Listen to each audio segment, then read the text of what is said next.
Bruntouchables, next time you're crying during a movie, snap a picture, tweet it at the brunch account, you might just get a retweet. Brunch! Hit it, boys!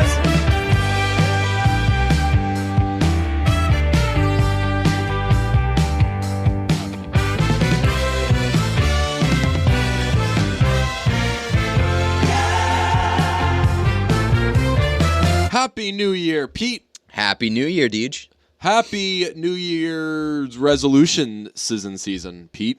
Oh, yes. I've got mine. Do you have yours? I don't necessarily have mine. I more have takes about people who have takes about New Year's resolutions, and I certainly have a take about your New Year's resolution. Without further ado, let's do an entire podcast and then get to your New Year's resolution at the end. Oh, yeah? I'm just kidding. Okay. What is it? It's not necessarily a New Year's resolution. I posed it that way. Absurd goal. It is an absurd goal, and I recognize that it is absurd and lofty and... I'm still going to drag you for it, so don't unattainable. Need to preface it anymore. Okay.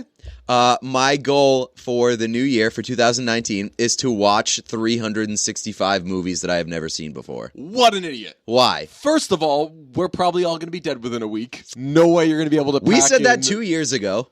It is absurd that we're not all dead yet. But even if you are to live through the whole year, you would fall behind that so quickly.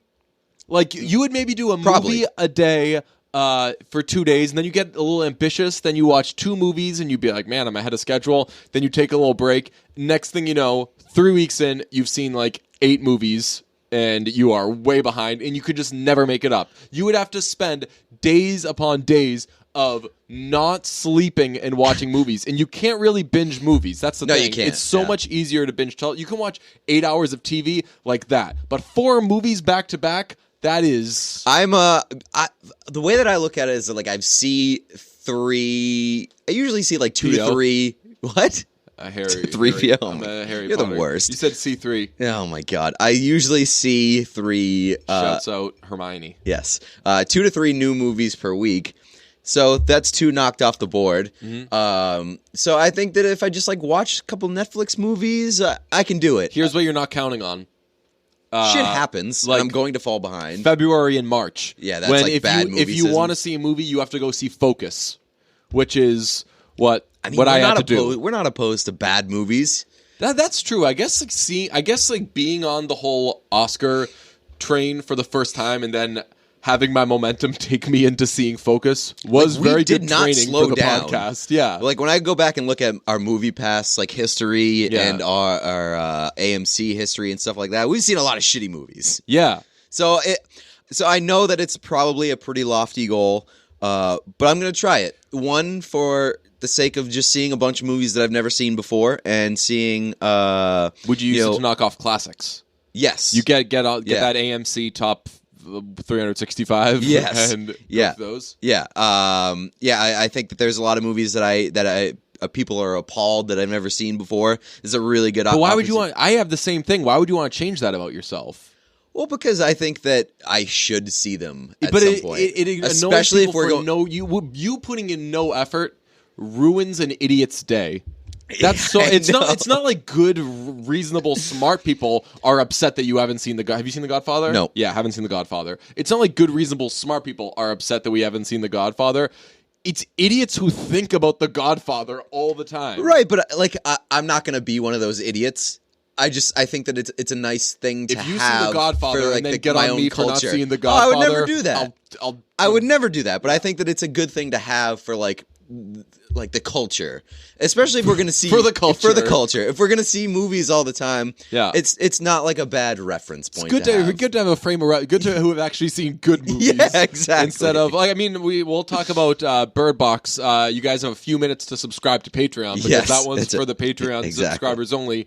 And as I was watching it, my frame of reference was Blumhouse's Truth or Dare. So really? Like that's like what our level of that's the kind of movies that we're introducing to our brains. It's literally movies that have come out in the past 24 months about people killing themselves. Yes. That's true. I was wondering why you were thinking of. It's exactly like if you don't do the dare, then You die in a weird way. Then like your face gets crazy, and then you kill yourself. That's a good point. So- Everybody's making the easy comparison, which is A Quiet Place, but Yeah. you might be onto something there. So yeah, this is going to be a very difficult undertaking, but I'm excited for it for the sake of seeing some movies, more movies, and sort of having like a wild goal, because I never do that heading into a new year. I'm excited about it, and I think it's just good for content for the podcast, if anything else. I've only had it could be. I'll tell you, we're going to get to some brunch awards in this episode, and one of the tie-ins is something on which we've gotten that I at least consistently get big feedback on. One thing on which we get good feedback is one of us describing a movie to the other one. But it's always you who describes the movie. You're way Not better true. at it. What else? Well, which ones have I described? I'll take the compliment, but you described Don't Go In There, whatever it's called. Don't go in. Oh, Turkey Baster movie. Yeah, the Don't Breathe. Don't Breathe. Yes. Yeah. Don't go. The movie about Jim Carrey using the bathroom. Do not go in there. Yes. That was hilarious. So people like. Well, that was a ridiculous movie. Right. You are able to describe pretty standard movies to make them seem a great deal more interesting than they actually probably are. Do you remember when we both we did the most efficient podcast ever, and The worst we episode. each watched a movie at the same time while podcasting to each other? That was one of the worst ideas of all time. It was.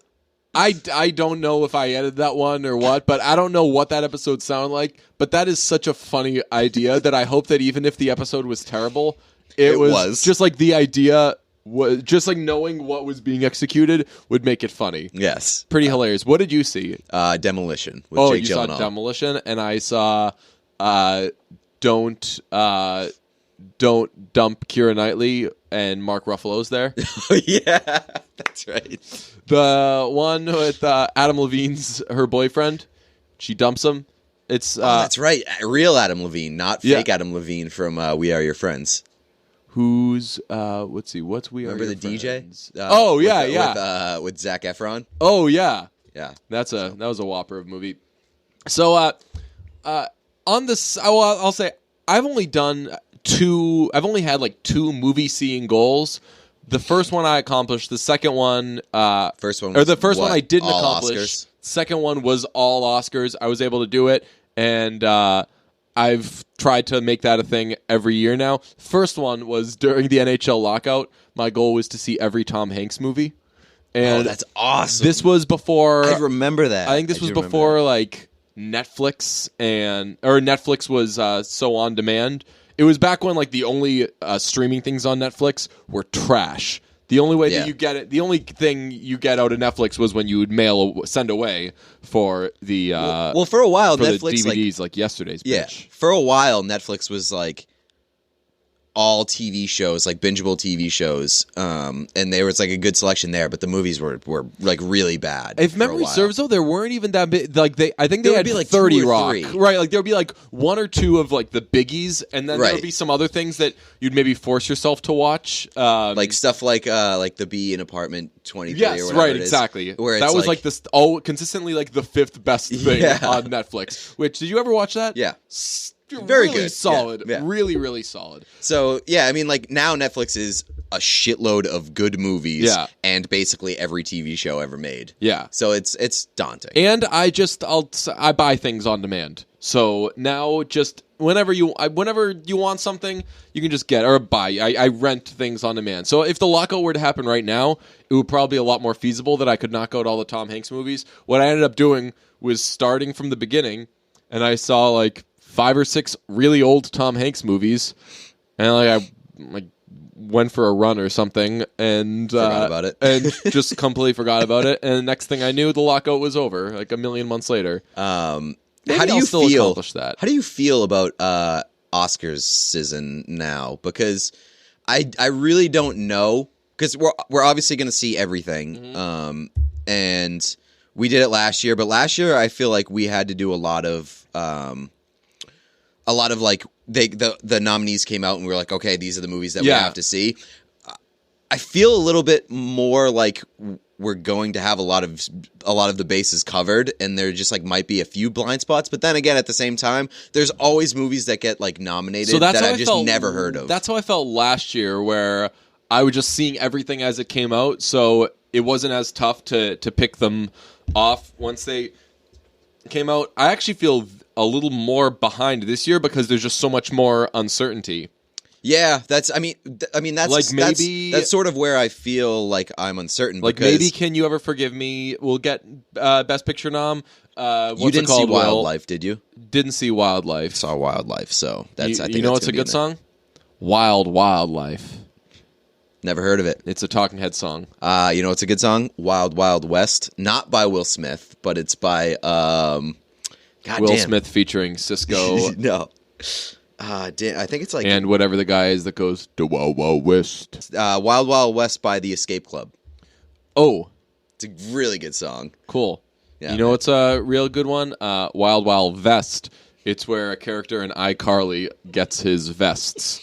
You ever watch that show iCarly? No. I don't know why. I like happened to do a few episodes. I don't know if it was 'cause, like someone in my family or what. People fucking love that show. Yeah, there was she had this older brother, Spencer, I think. Fucking goofball. Nice, Complete goofball. And he owns this apartment where I think he like raises the kids, but he definitely didn't make those kids. This is a guy probably not even in the kid making Business? industry. Yeah. He is not. He's I love. he's shopping at places called Wild Wild Vest. You tell me. The idea of That guy calling humping? Probably not. the idea of calling virgins non-participants in People- the baby making industry is great. Well, he could not be. He could be.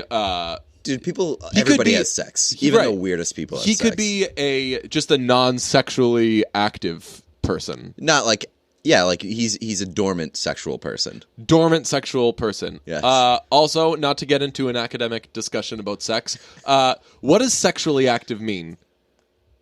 Like Yeah. when the doctor says, like, "Hey, are you sexually active?" Right, it's like right now? Is No, that here. right? Yeah, exactly. Yeah, like it's like how much time are you giving me here to work with? Well, that's, I mean, like, it's sort of like a volcano. A volcano can be active, Yeah. but, I mean, it hasn't been in a while. I just say sure and start laughing as I'm saying it.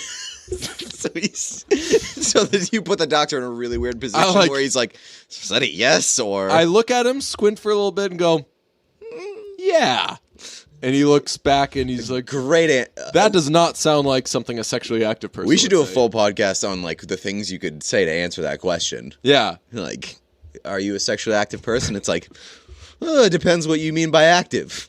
Well, honestly, like when people have, if someone's like, are you seeing somebody, blah, blah, and like I don't know the person that well, I'll be like, I'll say something weird to skirt it because I don't just talk about that stuff. When the doctor asks me, I'll be like, hey, you don't know me that well, okay?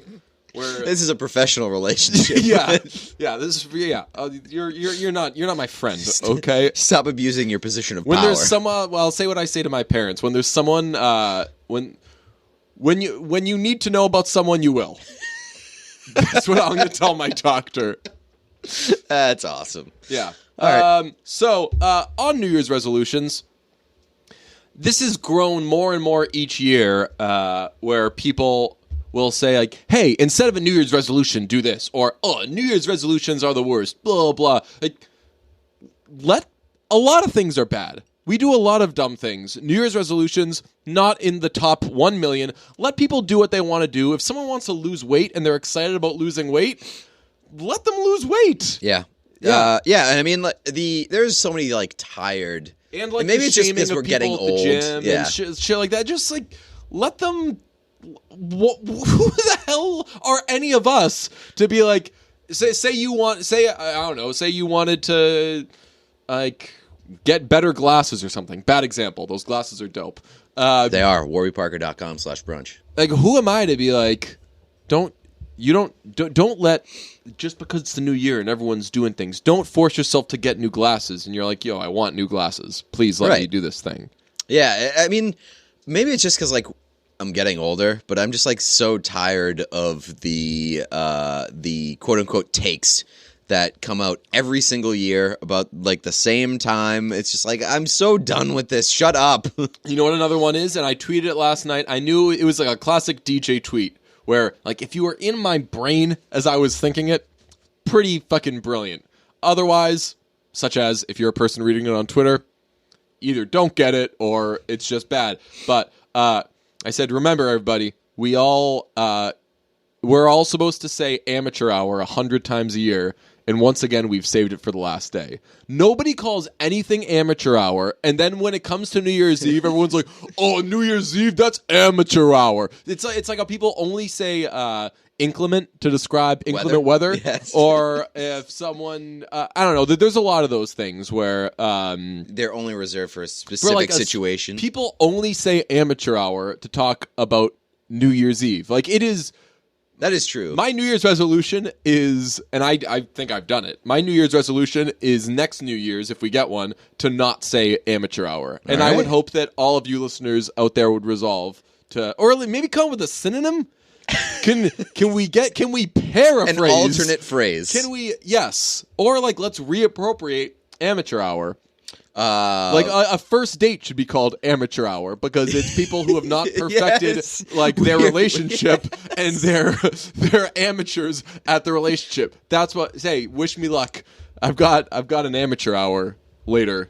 That's what you should say. You should call sex amateur hour. I call it amateur. It's 1 minute of sex and 59 minutes of crying. It's just you call it amateur hour because it's the amateur version of an hour. It's like 1/60th of an hour. That's a good one too. Also, as a non-crier, like I can't make those jokes. I can't make like the crying during this or crying during that kind of jokes about myself because I wish. You don't cry? No, We'll get to that later. Yes, you do.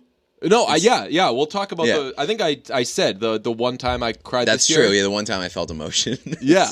No, I mean I feel emotions. I'm just like the episode I don't cry very the episode of Friends where Chandler can't cry. Yeah. Like that is a thing. I'm a person who definitely should cry. Like I'm a pretty I'm pretty woke to my issues. Yeah. So I should be crying all the time. It's true. I sort of feel in the same way. Like, it's very rare that I cry. Sometimes, though, there's just, like, either whether it's a movie that... and yeah, like, see, that's it. Like, no, like, a movie will not make me cry. It's usually, like, an unexpected movie. Yeah. Like, I cried during fucking Girls Trip. Really? Yeah, the final speech scene where she's at, like, that conference. Yeah. I cried during that scene. It was wild. And then, like, sometimes it's just, like, a very unexpected song will make me cry. Bruntouchables, next time you're crying during a movie, snap a picture, tweet it at the Brunch account, you might just get a retweet.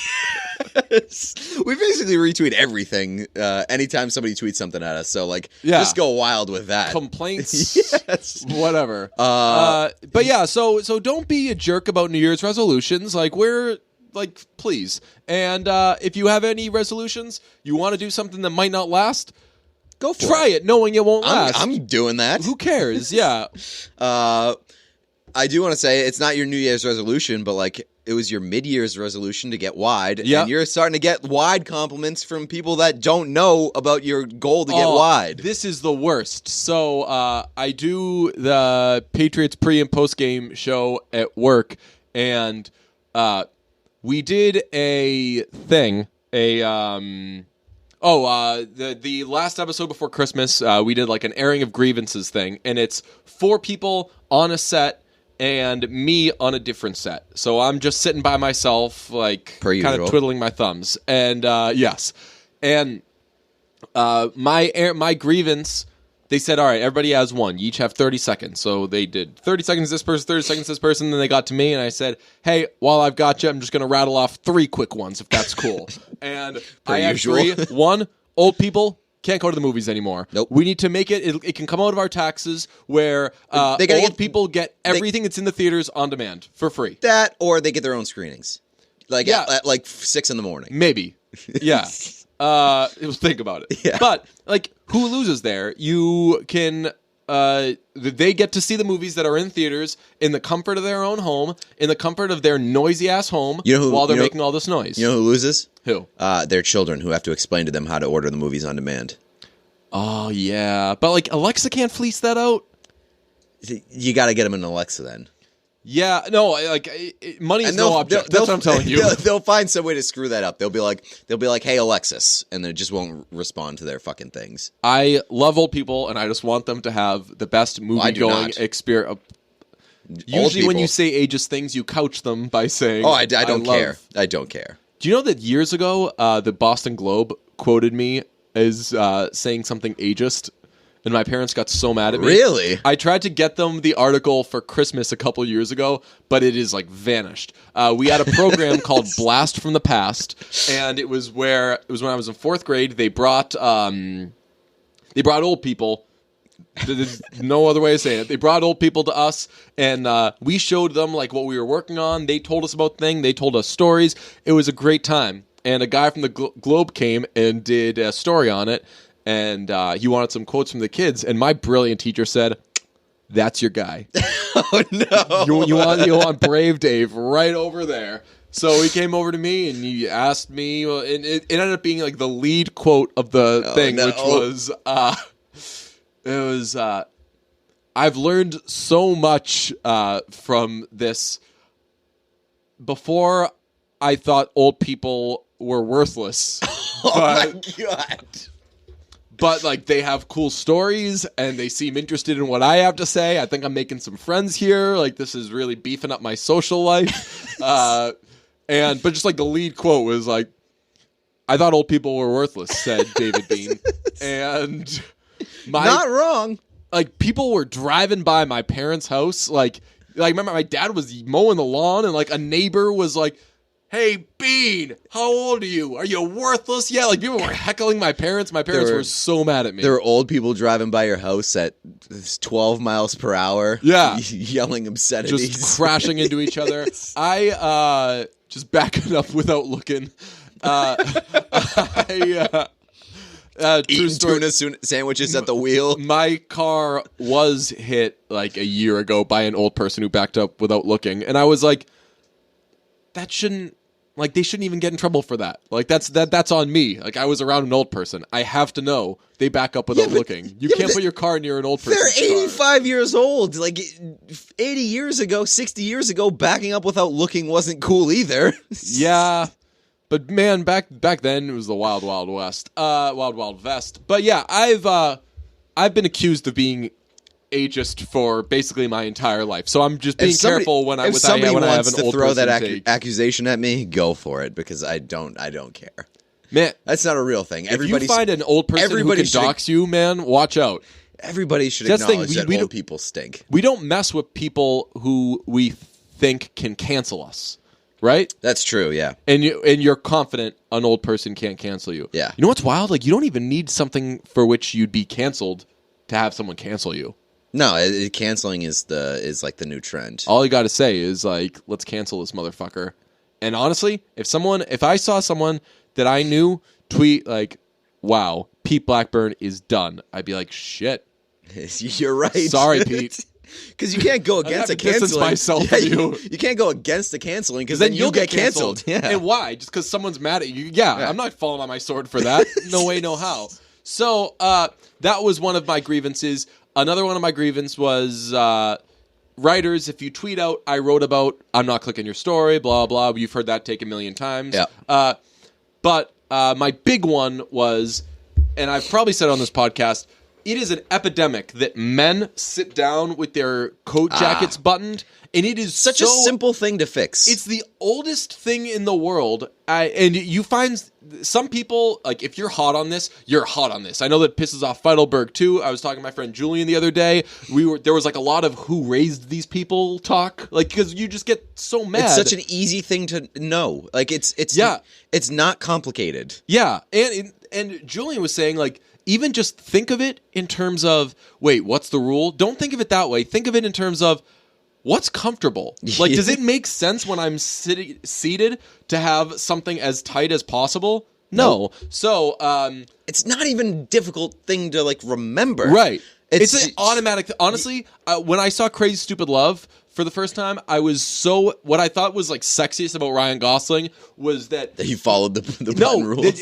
There was just like automatic that he did it without thinking. Like as he Right. was going to sit down, he'd unbutton it, and you could just tell that Gosling worked on that. That like this is going to be an effortless thing, and I know when I do it now, it's like a deliberate thing. It's like go bending down and tying your shoe. I aim to be as effortless in following that rule as Ryan Gosling. So I vented about that, and I'm like, and it's getting worse because one idiot did it, nobody corrected him, then someone saw it, and then they kept doing it, blah, blah, blah. So, and I was like, and I don't know what you guys think you're accomplishing by doing it. Maybe you think it feels slimming or something because It doesn't look feel as good. It looks boxy up here. awkward. But I was like, it looks so awkward, and it might make you look slim, but it makes you look like an idiot. And then I toss it back to the set, and the host, Michael Hawley, was like, well, Troy Brown, what do you think of that? I did not notice that one of the 4 people had their jacket buttoned. So now, like, every time they toss to me, they call me, like, well, they were calling me ageist anyway, rightfully for that thing, but they were like, so, like, Troy gives me shit now, and it's like it's like a little inside joke. It's harmless. But yesterday, I tossed back to them, and Troy did the, like, hey, DJ, man, you could be looking better. You got to button up that jacket. And he was like, help you look a little slimmer. And Gerard Mayo, and this sucks because Gerard Mayo was like one of my favorite football players, probably my Very, favorite very good. Patriot of this whole run. When something funny happens on TV, it's very easy to get somebody to clip it and send you the little thing, and then you put it on Instagram, and they want you to like push that stuff out there. TV is like the internet now. It lives forever. Right. Like you can get So, anything you want. Our like thing that we use for that to easily do that wasn't rolling, so I could have gotten it, but I didn't, so I don't have it. But it would have been perfect brunch content. I texted you right after. I was like, this will be great, but it's not there.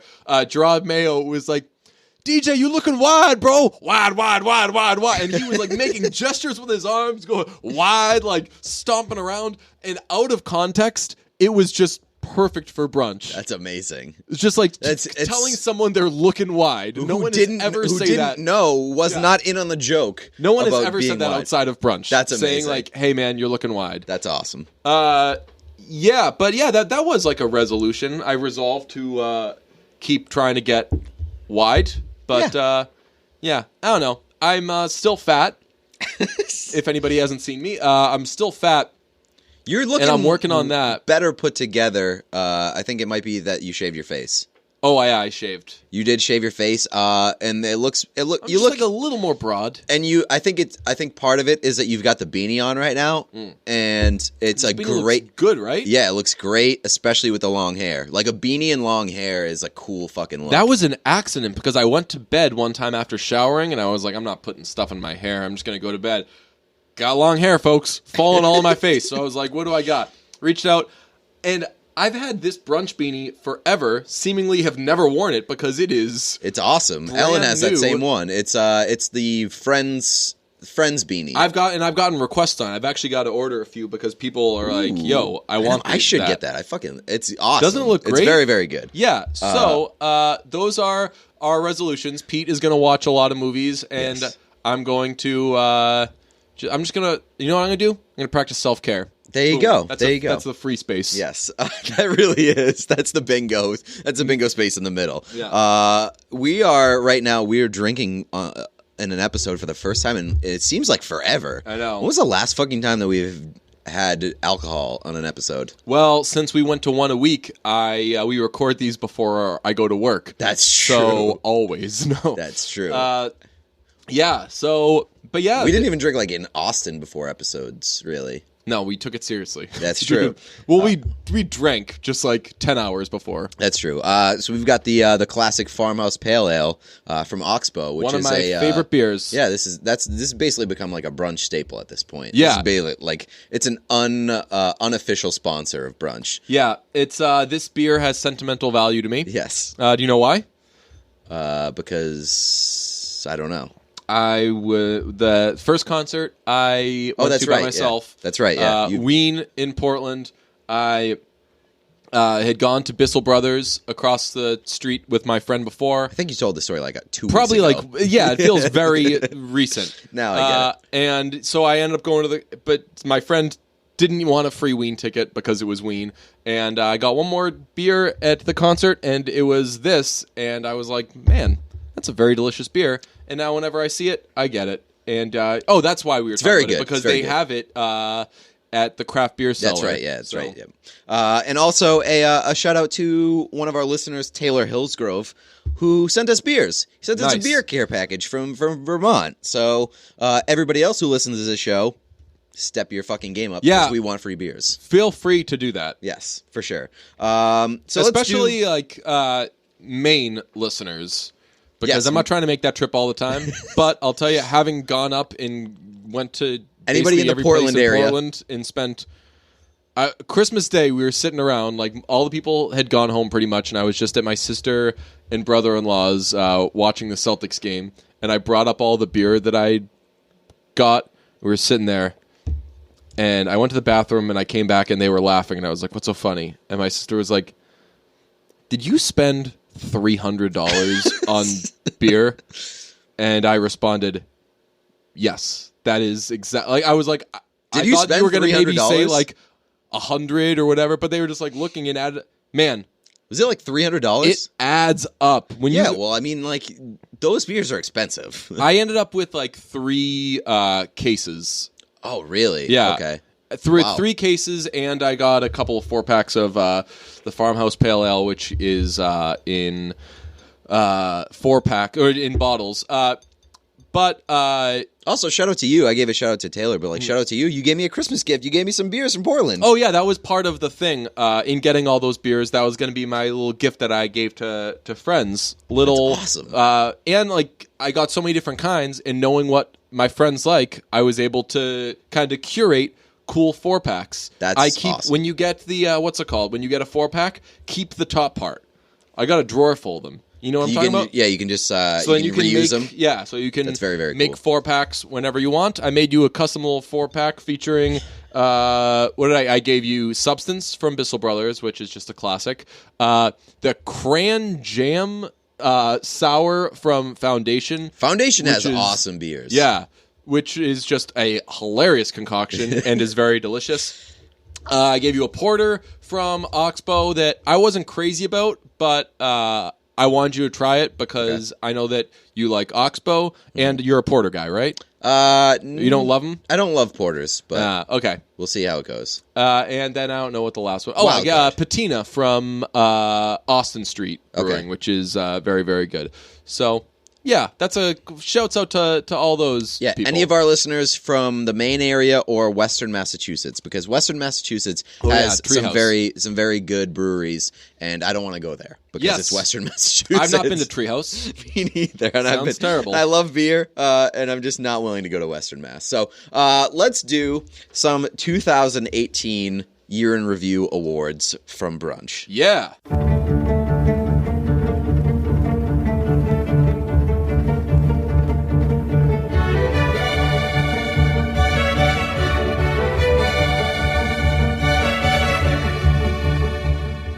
Want to kick this off with I think the one that we most feel strongly about, and this is definitely going to be a unanimous decision, but the award for the 2018 most successful thing that actually sucked.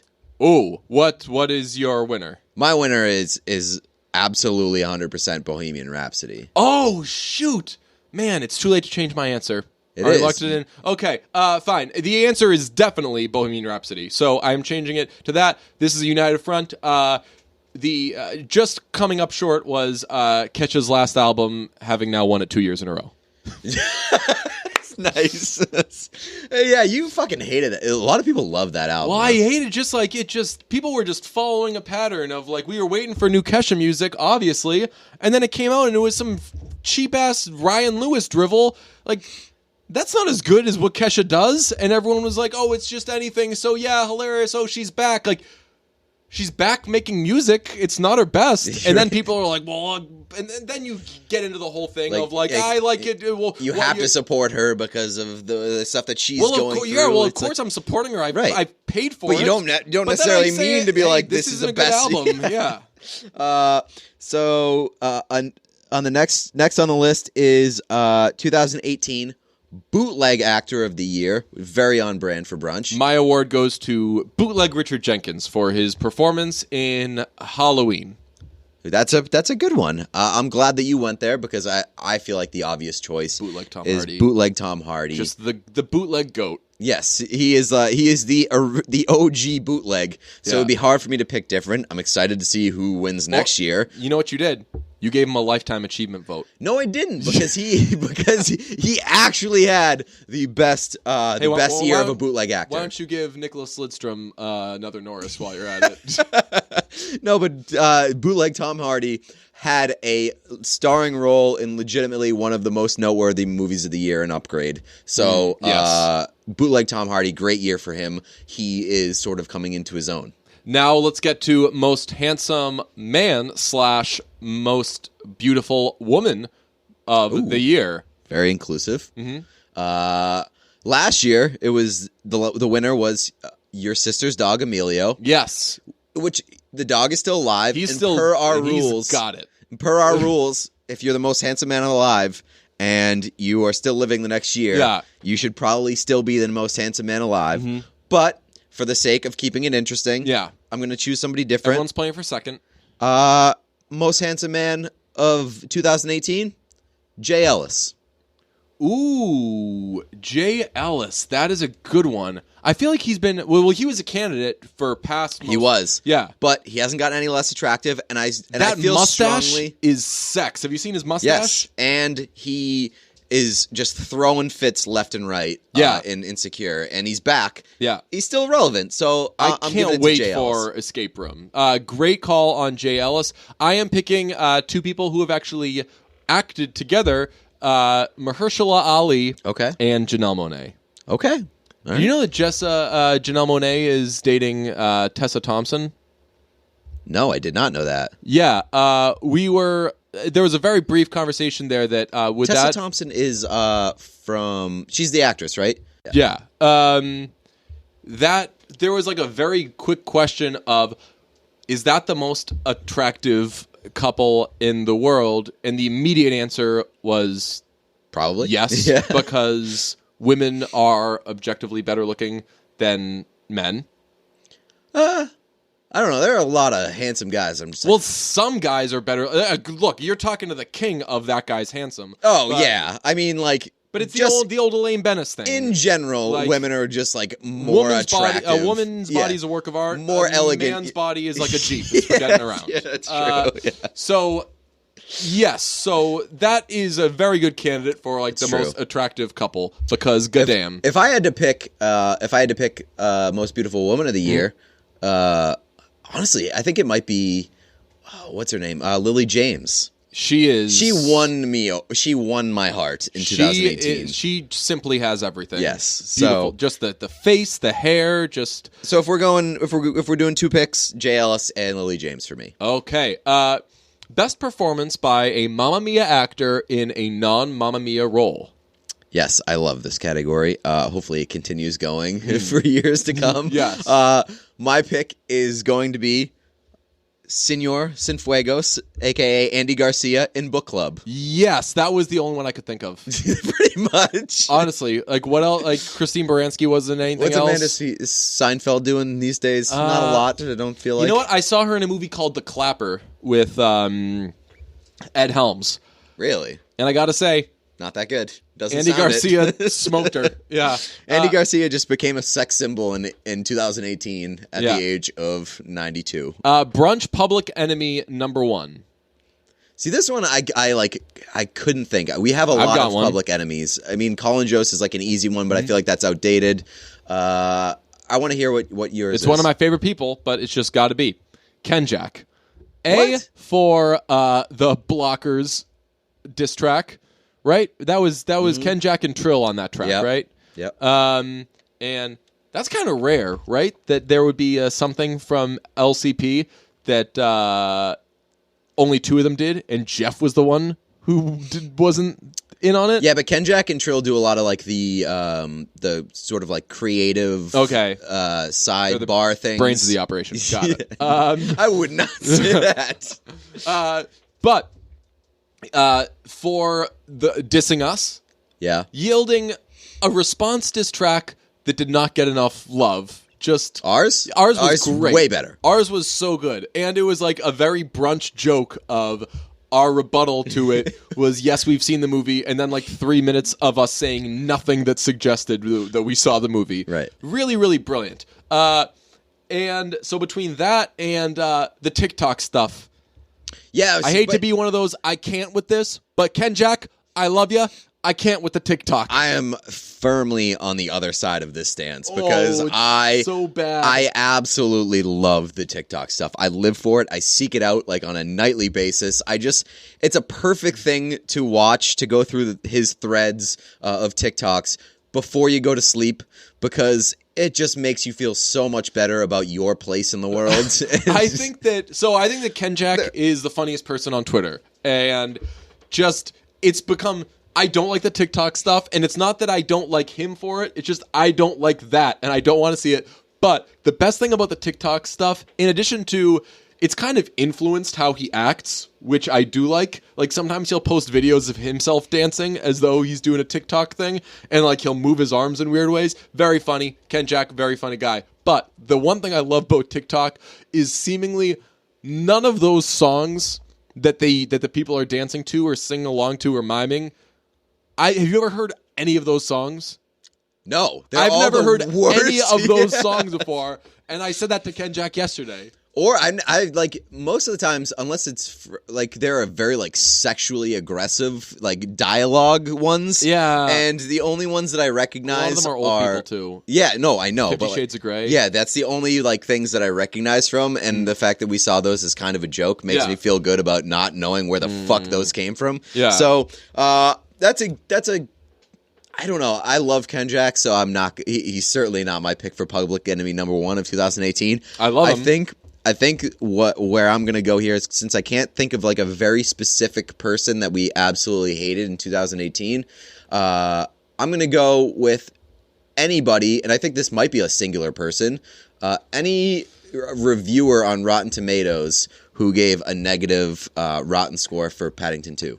Ooh. Because I know that it was like 99% or 100% for the longest time, so there's got to be like one that person. one dude, the guy that messed up Get Out.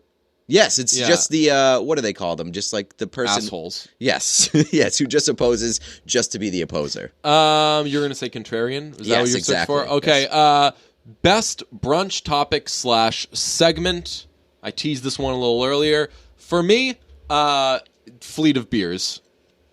The Beer Fleet one is pretty good. Because that was honestly like, that whole discussion had to have been like a minute 30 tops, but it packed a punch. Yeah, and the only thing is, I'm surprised that didn't take off. We got a few references. So I think we got good feedback right away. Sometimes I'll still hear about it, but I needed to have made like a studio version of the song or something. Like we should have brought it into the real world, because like Thunder got pretty big, and then we pushed it, and we made it huge, and then next thing you know, Imagine Dragons are a household name. That was because of us. Yeah, that's true. They had like 8 of the 7 Beth songs of 2018. Hilarious. Or like the most played songs. So I think maybe our New Year's resolution as a podcast in 2019 should be to make Fleets mainstream. I gotta go with Mamma Mia here, because it just became the #1 topic of brunch in 2018. It was discussed basically on every episode since the movie came out. So, it was a well that we kept going back to. We're going to continue going back to.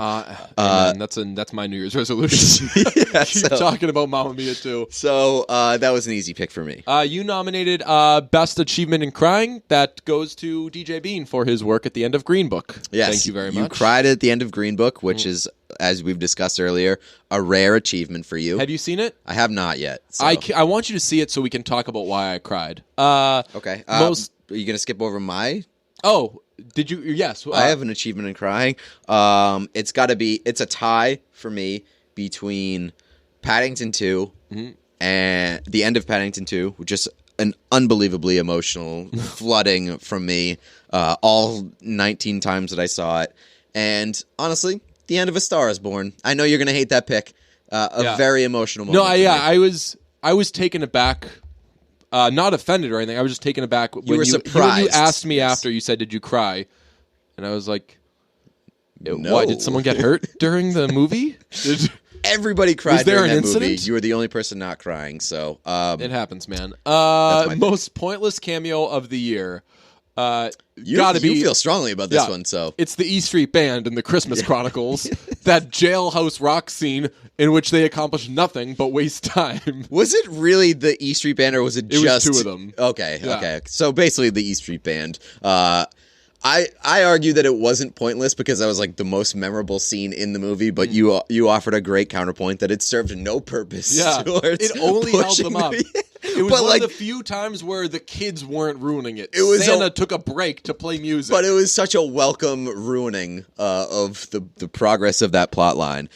Instead, I'm going to pick most pointless cameo is Stan Lee in Spider-Man Into the Spider-Verse because he's dead and What's the point? don't If need you're him. Just gonna, Yes. So you're just gonna die after. thank you. A very great movie that just I did not need that scene. Best superhero movie, Mamma Mia, Here We Go Again. Shouts out Lily James. You fucking sort of ruined my joke because there were a lot of great Superman gonna say superhero. Paddington? Yeah, I was gonna say Paddington 2 was my favorite superhero movie of the year. A lot of great superhero movies. Obviously, Black Panther's up there. I wonder if it's gonna get some actual Oscar buzz.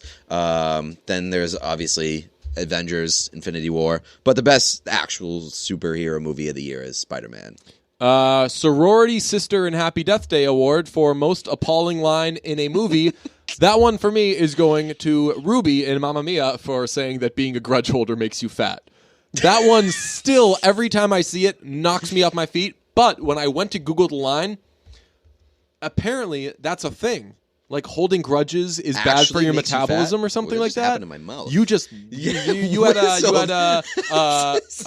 what's his name? Herb the Perv in Family Guy. Krish. That literally just happened to me was like for the first time in my life, Yeah. and it was not subtle. That was a very strong whistle Your that New came Year's out of my resolution mouth. should be to get a better mouth, bro. Get a less pervy mouth. Okay, so a less pervy mouth is the name of the episode. Very exciting. Okay, now let's we're gonna finish for the Patreon listeners only. So why don't you pop those headphones out if you do not subscribe to us. Or if you do want to, you go to patreon.com/listentobrunch. You can even do it right now. You don't have to pause it. So go ahead and subscribe there so you can listen to this Bird Box review. Okay, we on our Bird Box Bird Talks. 1/3 of Netflix accounts. Why am I saying it like Ray Lewis? 1/3 of Netflix accounts have watched Bird Box. Really? That is so many. There is such a buzz about Bird Box. This is our second Bird Box episode, and we didn't even see Bird Box the first know. time we talked about it. And I still stand by the fact that I think so many people have seen it just because it's front and center on the Netflix landing page. It's got those are the money beats. Yeah, it's just got yes. that good placement. So we finally both watched this week. Just right off the top, what'd you think? Pretty good. Yeah, nothing fine. great. Yeah, It was fine. good watch. Yeah, and Interesting. I think that it certainly helps, as in all cases, like a Netflix movie. If it's not terrible, I'm not going to feel bad about watching it. I didn't go out of my way to watch Right. this movie. So I sat in bed, watched Bird Box. I thought it was fine. Yeah. Nothing more, nothing less. I've seen a lot of people saying that it was better than A Quiet Place. Get out Hard of here. disagree for me. No, it isn't. I mean, it had great performances, Yeah. and it just had such a good cast. I love John Malkovich so much. He's and he does always a perfect welcome. role for him. I did not know that he was in this movie. Very, very neither. excited when I see him show up anywhere. Or, Lil Rel Howery. or what's my young lady's name? Sarah Paulson? Yes. She's lovely. I sent a tweet out just before we started recording this podcast. She's got to be the most intimidating actress in Hollywood. Why? Just because she's so beautiful? No, just because like if she has like dead eyes and she's like not beautiful. She's like she has no a nonsense. scary look, like no nonsense. I've been watching Deadwood lately. She's a very intimidating person in Deadwood. If she ever looked at me, I'd probably just shit my pants on the spot. So it would be she has like the definition of serving looks is Sarah Paulson. Like she will serve you a look and make you poop your pants. interesting. Shouts out Sarah Paulson. Yes. She got a with in the credits. So huge, Really? Yep, huge news for her and John Malkovich. They both got withs. So John Malkovich deserved more than a with because I mean I guess you can make the argument that with is special. Right? Yeah, you can put stars can get a with. Yeah, but He was like a co-star. But like the Sarah Paulson role is definitely a with because Right, she's 'cause she Meryl not a Streeped it. central part of that movie. So that's like a honorary sort of thing. I think John Malkovich was more central billing. Right, but yeah, she got a with the way that that Cher got a with and Meryl Right. Streep got Yeah, a with yeah. in Mamma Mia 2. So good performances. The guy from Moonlight was great. Grown up. What's his name in Moonlight? I still haven't seen Moonlight. You haven't seen Moonlight? No, you described it to me on the podcast. So see, that's the felt like I didn't downside need of it. to. Yeah, saved some time. Yeah. He was terrific in it. Yeah, but back to like because obviously it just keeps getting compared to A Quiet Place. For me, this was more of like a sort of a popcorn watch where Yeah. like it was a good entertaining movie throughout, but it definitely didn't hit the like suspenseful peaks as A Quiet Place did. And obviously it has a lot of similar elements, but I just feel like A Quiet Place was way more of like a suspenseful thriller. Yeah, and A Quiet Place didn't really telegraph anything, and this did. Like when the guy from About Time comes in, Yeah. you know knew, that yeah. he's trouble Yeah. because they've now had like 2 or 3 people they've brought in who weren't trouble, Right. And you're like, I mean, And it's a white dude in and it a was getting to suit. and it was getting to a point in the movie where like things were going well. It's like and 2/3 into the something needs to movie. happen, Right. So, yeah, but one thing that I will give credit to this movie for, it's become a fucking huge meme movie. Yeah, It just has produced a shitload of memes with the blindfolds and with that guy prying the old lady's eyes open, Yeah. and then with the pregnant woman or not pregnant, the new mother just jumping out the window. Yeah. A lot of memes coming out of this movie. yeah. She speaking of that woman, so what happens is you see something that makes you kill yourself. Mm-hmm. Like once you see it, it makes you kill yourself. Much like kind of Blumhouse's Truth or Dare.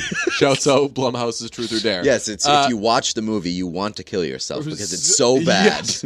Well, no. So I wrote down. I almost died watching the movie because someone saying with a straight face that they want to name their child Cinderella is my worst fear. That might be an overlooked candidate for most appalling line of the year. And Sandra Bullock, like I don't like. This movie probably isn't asking to have character development analyzed, but how did we get from Sandra Bullock being a no-nonsense asshole to a pregnant woman saying that she's thinking of naming her kid Cinderella, and Sandra Bullock smiling, being like, "Oh, that's cute. Come on, Sandra Bullock, yell at her." And also, like at the end of the movie, spoiler alert, she names the child after this woman who wanted to name her child after a Disney princess. That was a good in between, though. Yeah, but it was like she was Better than But naming she her- also she says like she was the sweetest woman I've ever met. Yeah, and that it's was like ridiculous. you guys knew each other for like 2 weeks and you hated her for like 13 of those days. And your sister, shouts out Sarah Paulson, seemed so helpful. so much nicer. Yeah. So that's a little weird. I mean, really, all the other. There wasn't a bad Everybody woman in this was movie. nice. Yeah. Kind of problematic of Sandra Bullock shitting on all these nice ladies by giving this Cinderella lady Exactly. all the pub. That's I felt strongly about that. I did have a note on Lil Rel Howery, which is he is a comedian whom I feel should only be in I just got distracted by myself misusing whom. He's a comedian who I feel should only be in dramatic roles because he was great as that. Like, he's so believably the guy who's he was into good. religion and writing a novel. But in Get Out, he was comedy relief. Yeah. So he was great in that. So I have a hard time I shouldn't say agreeing with only. that. I'll say like he's very well suited for that. Like, he wasn't comic relief in this movie. Like, you know what he should be is he should be Ray Romano in The Big Sick, which is a dramatic Exactly. role, but he's also very funny. he can give you one or two laughs. Yes. Do you think that there's going to be a sequel here? Because I think that it's very obviously the answer is yes. Yeah, the Sharknado effect, I would But say. you know what I want for a sequel? I want the spin-off of Machine Gun Kelly running off with whoever that woman was in the Jeep. Because I just want a 90-minute spin-off of them just having sex on the road. Yes, I would 100% watch that. On that note, I think that the most ridiculous part of this movie, the part of the movie that I hated the most, was the Jeep scene, where they went to the supermarket. It was just like, this is the most convenient thing ever, where they're driving. Well, it is true. The world That has is completely gone to shit. conceivable. The streets are full of absolute garbage, and they're driving blind. Yeah. And just, of course, their Jeep has sensors in every single direction. Well, they're not driving blind. They are covering the That wouldn't work in real life. But they're using the GPS. That wouldn't work in real life. If nobody else is on the road, theoretically that would work. But if, like, the world has gone to shit and people are just killing themselves in the middle of the street, left and right. They're not, because everybody's already dead. When they're driving, it's just all dead bodies. But they did. Dead bodies and cars. Like, remember in the scene so they were crashing into stuff. Yeah, so there would be cars in the road. Yeah, no, there were. And they were hitting them. But that... I guess it's just it's very convenient. It probably took them like sensors. 2 hours to get to the grocery store, like a block away. But okay. Yeah, I think that they handled that pretty well. I did like the fact at the beginning of the movie when like this outbreak was happening and like literally tens of thousands of people were killing themselves in mass suicides. Sandra Bullock's like, it's somewhere else. Russia, Yeah. whatever. Who cares? That was kind of funny to me. It was like, all right. It was like, it's Russia. Let's go get a bite to eat. This is the craziest part of the movie when they finally find salvation after swimming Class 5 rapids. Yeah. The kids finally get to go outside for the first time, and I'm saying this assuming you guys have seen it. So the kids can finally go outside for the first time and walk around outside with their eyes open. On the same day that like 5 and 6 year old kids or whatever those kids are, they're probably like 4 to 6 around there, yeah. On that very day, she also tells them that they have names. That's way too many huge things in one day. Like, their brains would explode. Right. You could be like, hey, that's what a tree is. You get to be a child and also a real person. Yeah. Have fun. That is Go play. So much. But yeah, I checked Rotten Tomatoes. I didn't look at the audience score, which is usually what I prefer to look at over the actual Rotten Tomatoes score. I don't know why. But Rotten Tomatoes, it was like 66%. So it's not like this is.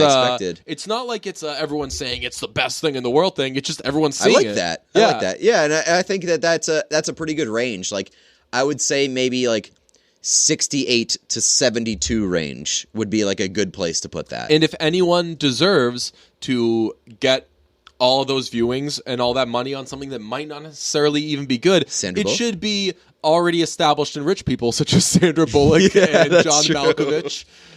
That's true. Yeah, I mean, Sandra Bullock deserves this after the absolute piece of crap that was Ocean's 8, too. Nah, that wasn't a piece of crap. It wasn't a piece of crap, but it was a very strong disappointment. I liked it. Also, I'm going to get on a little problematic note. It was just a hard movie to believe because Sandra Bullock is so pretty that like I was like, something you're too pretty to have to be dealing with that chaos. Just like the world, just you should have the world at your fingertips. Her face, like she looked too good to be going through all that pain. It made me not believe in God.